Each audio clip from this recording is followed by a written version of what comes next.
साडेसाती म्हणजे शनीचा आपल्यावर कृपेचा काळ, जो आपल्याला थांबवतो, विचार करायला लावतो आणि आत्मशुद्धीची संधी देतो.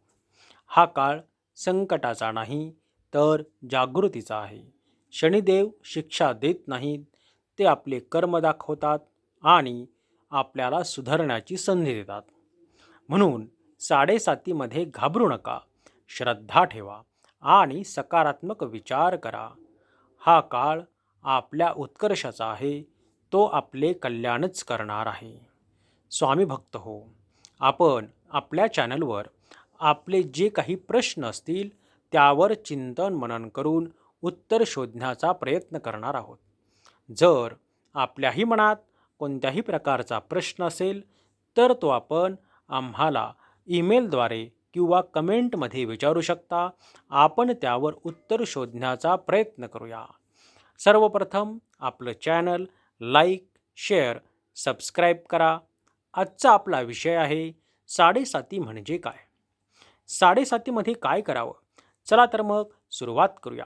साडेसाती म्हणजे शनी ग्रहाचा एखाद्या व्यक्तीच्या जन्मराशीवरून 7.5 वर्षांचा प्रवास. यात शनिदेव 3 राशींमध्ये भ्रमण करतात.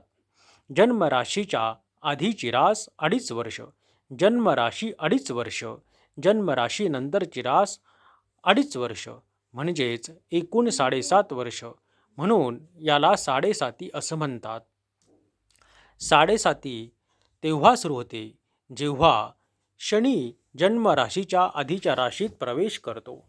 उदाहरणार्थ, जर आपली जन्मराशी मकर असेल तर शनी धनु राशीत आला की साडेसाती सुरू होते आणि कुंभ राशीतून बाहेर पडल्यावर संपते.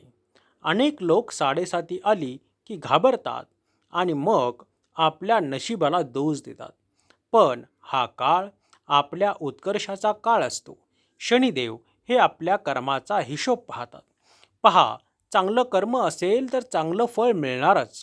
म्हणजेच साडेसाती हा शब्द आपणास सदैव चांगले कर्मच करण्याचा उपदेश करत आहे. नाहीतर आपणास वाईट अशा परिणामांना सामोरे जावे लागू शकते. म्हणजेच साडेसाती हा शब्द आपल्या कर्माचा आरसा आहे. आता अनेकांना साडेसातीमध्ये दुःख, यातना भोगाव्या लागतात. पण याच साडेसातीमध्ये आपला उत्कर्ष होत असतो. पण ती समज आपल्याला असणे आवश्यक आहे. नाहीतर आपण घाबरतो, डगमगतो. म्हणून सर्वप्रथम आपणास आपल्यात बदल करणे आवश्यक आहे. आपल्यास विश्वास असला पाहिजे, श्रद्धा असली पाहिजे.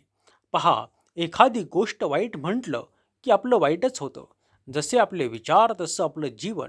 साडेसातीमध्ये मन घाबरतं. खरं तर मनाला सांगा, आता तर माझा चांगला काळ सुरू झाला आहे. हो, थोडे कष्ट, यातना होत आहेत, पण या काही वेळेनंतर मला सुखी करणार आहेत. मला माझ्यात बदल करणे आवश्यक आहे. आवश्यक असणारा बदल मी नक्कीच करेल. ही तर माझ्या चांगल्या आयुष्याची सुरुवात आहे. आता मी थांबणार नाही तर लढणार आहे. कारण शनिदेव हे माझे कल्याणच करणार आहेत. आता यात काय करावं? सर्वप्रथम आपले विचार यावर काम करा. विचार सकारात्मक बनवा.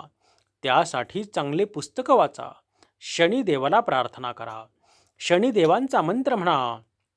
मनाला सांगा, हा माझ्या उत्कर्षाचा काळ आहे. जे काही घडतंय ते माझ्या विकासासाठी घडतंय. शनी महाराज माझे शत्रू नाहीत, तर माझे कल्याण करणारे आहेत. ते माझा उत्कर्ष करत आहेत. पहा, एक विचार किती फरक पडतो ते. पहा, इथे नक्कीच मार्ग सापडू लागेल. आज आपण इथेच थांबूया.